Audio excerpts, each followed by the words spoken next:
Welcome to this very special digital presentation by Hispanic Lifestyle, Latina Conference 2020, Connecting Latinas of Influence. We are proud to have the sponsored support of Wells Fargo Bank, Riverside County Economic Development Agency, Coca-Cola, the Small Business Development Corporation of Orange County, Inland Empire Health Plan, and Goya Foods.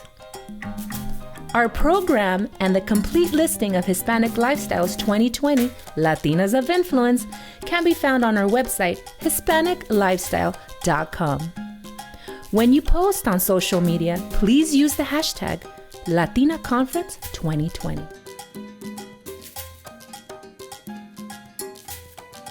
Hello, my name is Elsa Guerrero. Right now, I work as a product and process specialist for Fiat Chrysler Automobiles. I've been in the automotive industry about 8 years, and I've been in manufacturing in general for a total of 10 years. And in my free time, I'm a freelance composer and musician. We have to start a little bit with the music first because I've been playing the piano since I was 6 years old. And I thought that at some point I'd want a career in it, but at the same time, I wasn't really convinced that that would be a very stable career. And so I was also interested in the medical field, and I decided to try to go that way. Well, I did get a scholarship to Wayne State University, and I was working part-time in the laboratory there. And then there were some family issues where I had to move. When I moved, I transferred to Jacksonville State, but it just didn't have the same atmosphere. And I was in the molecular biology program, but I just didn't like it. It was too much of a change. So since I had a scholarship in music, I decided to just go ahead and get my first two degrees, to be clear, in that. And then I started working in manufacturing because this was right around 2008 when there was the economic downturn and there weren't a lot of jobs. And I was actually inspired by an engineer named Elsa Garcia because he would keep giving me engineering projects, even though I wasn't an actual engineer at the time. And he just really trusted me to do it. He thought that I could really pull that kind of thing off. And then after that, I became interested in it. And I ultimately ended up leaving that job to go back to school for engineering. And here I am. Hello, my name is Elsa Guerrero, and I am a children's book author. I write children's books about children with special needs and about the Latino community. I'm also a nonprofit owner. I founded a nonprofit called Advancing Latinas into Leadership, helping high school Latinas prepare for their life after high school. And I'm also in the process of working on an advocacy training for parents with children with special needs and helping them understand their rights under the IDEA federal law. First job after graduating college was working with children with special needs, and being in their homes, I learned a lot from the family, how the disadvantages they have and unawareness that they had. So it kind of inspired me. So when I went off to grad school, I did my thesis on how prepared teachers are to work with children with special needs. And I interviewed as well parents. And through my studies, I learned that a lot of Latino families don't know about their rights, and it kind of touched my heart. And so it made me want to help them. But it also was interesting is I never thought about being a children's book author. It just kind of fell in. As I was interviewing teachers and visiting these schools, I also saw that children didn't know about their peers. They were either making fun of them or curious, asking questions. So I published my first book called How Emily and Eli Became Friends. And that's actually based on a true story of Emily being a mixture of my students and Eli being this curious student who didn't know about having autism. And one book led to 2, 3, 4, and here we are, we got 13 books. And I just kind of fell into it, and it just turned into a passion that turned into a business. My name is Nyeba Reynoso. I'm a journalist, I'm a producer, a host, I'm an entrepreneur, an author, and a mom.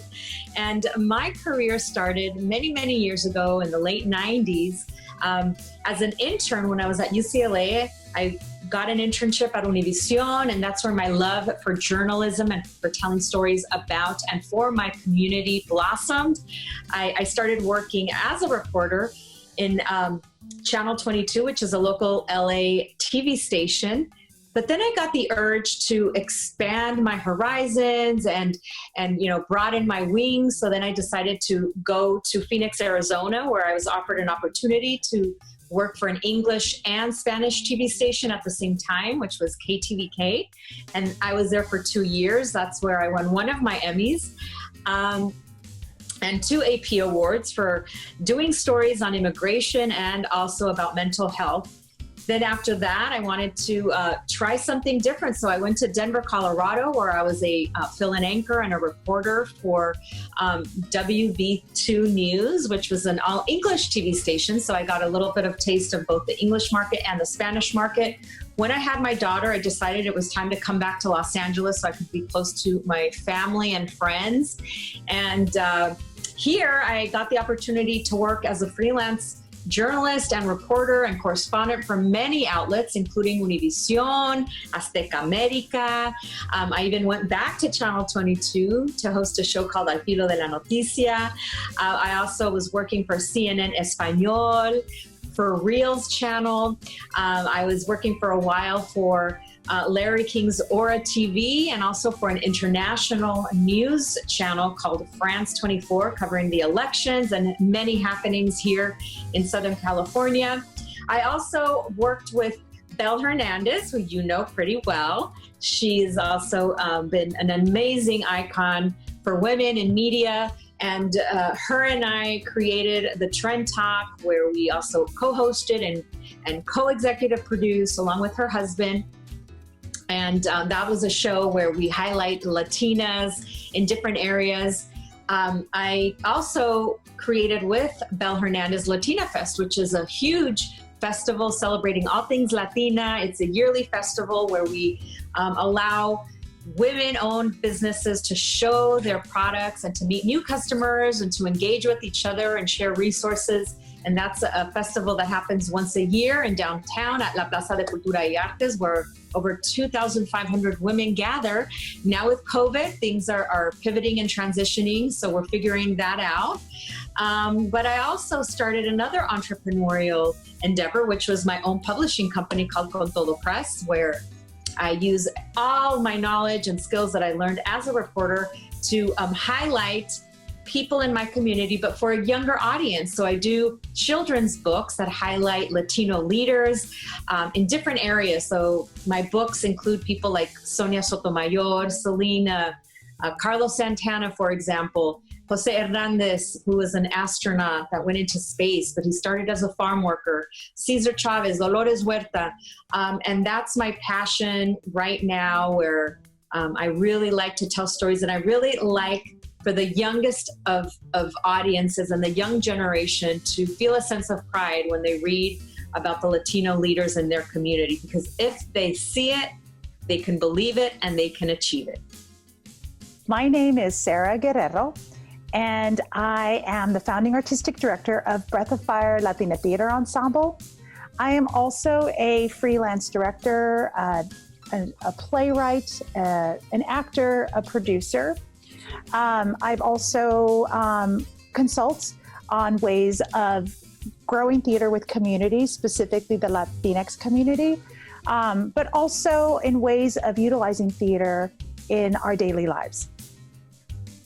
As an actor, I studied, went to a really great school, but there was always something missing, and that was really when you go into acting, you kind of really have to know who you are. So you have to really understand your identity and what that means in the bigger scope, like, and how you may be perceived.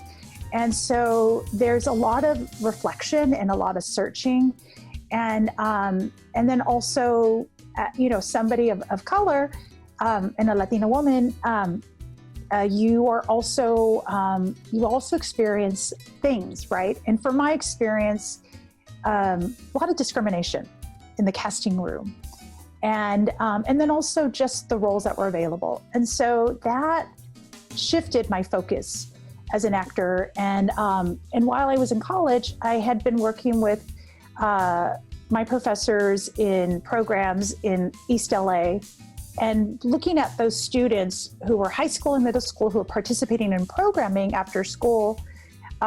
It really inspired me. And I saw myself in them, and I realized the impact of theater. As to what I wanted to do with that, I hadn't a clue. But I was like, wow, this is an incredible model. Again, learning from models. My mom, this program, and what that sort of means. Again, not knowing, I was like, oh, I'm going to be an actor. And I did, and I pounded the pavement. Back then we didn't have the internet like the way we do now. I mean, you had to have like hard copies and snail mail and faxes from your agents and casting directors and change in your pager. And, if you had to call in your answering service and your Thomas guide. It was a lot of work. And that was, I'm going to stop you there because I want to cut out because I have no idea what a pager is. Because you're so young. What's a pager? What's a fax? Name is Sylvia Garcia, and I started Para Todos magazine 25 years ago, the first Spanish language publication in Orange County. Important features in the magazine is the outstanding personality of the month. So I interview, owners of little restaurants or people, presidents. And the most touching situation that I faced was a professor that wouldn't tell me his origins because he was just talking how great he was. But then I ended up learning, and it was an incredible teaching point for my readers. So that was very, very, unique. But then I got, people that are outstanding, generous, and so willing, like Lulu's dessert. She gave herself everything she knew, and very helpful. People calling or sending emails saying, thank you, I got what I needed because I read this or that. And that was my pay. My name is Tatiana Quevedo. I'm currently the Director of Marketing Strategy for Disneyland. And to tell you a little bit about myself, I'm originally from Brazil. I grew up in São Paulo and lived there until I was 18 and moved to the US to go to college. It took me a while and many ups and downs and lessons learned to finally realize that our minds can be our biggest allies or our worst enemies. And it really wasn't until I figured out how to manage and unleash the power of my mind that things started to work out, making sure I was keeping a positive growth mindset the whole time, managing the little voice inside our heads, the imposter voice or self-critic that sometimes can be really harsh on our own selves, especially women.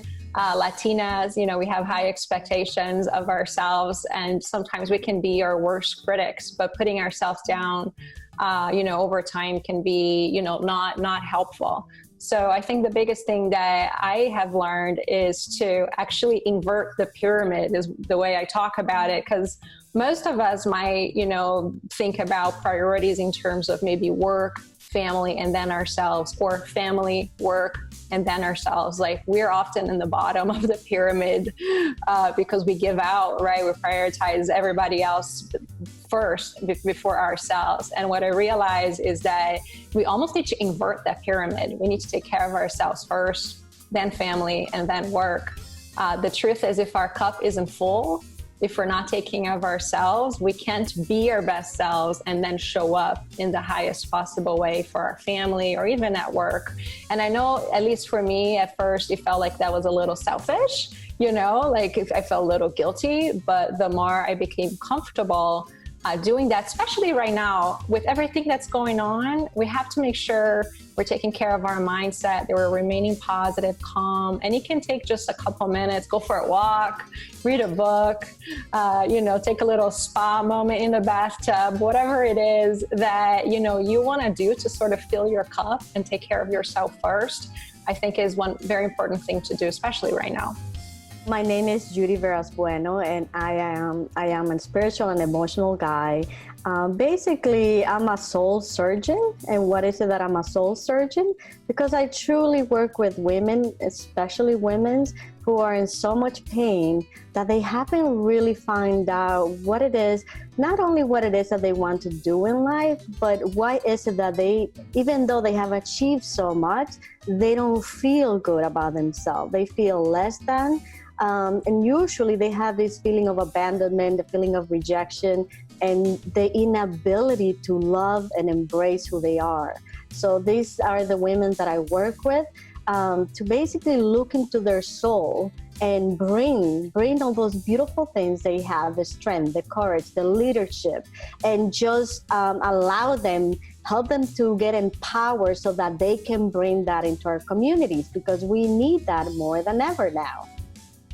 I asked myself, what would it be that thing when I was in such a bad state?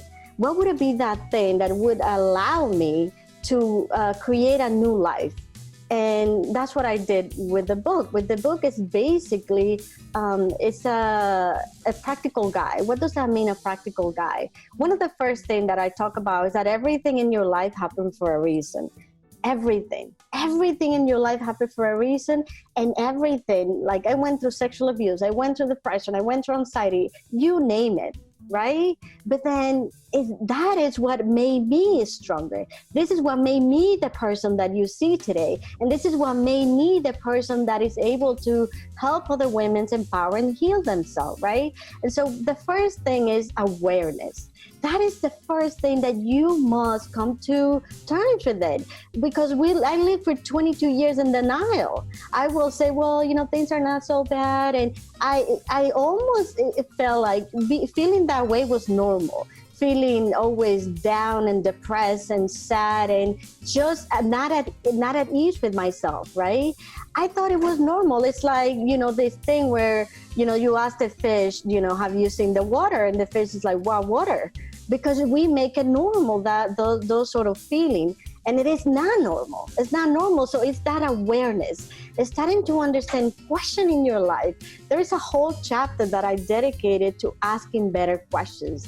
Right? Because I believe that the question that we are asking ourselves, and we're asking every day of our lives, we're able to produce from 12,000 all the way to 82,000 thoughts a day.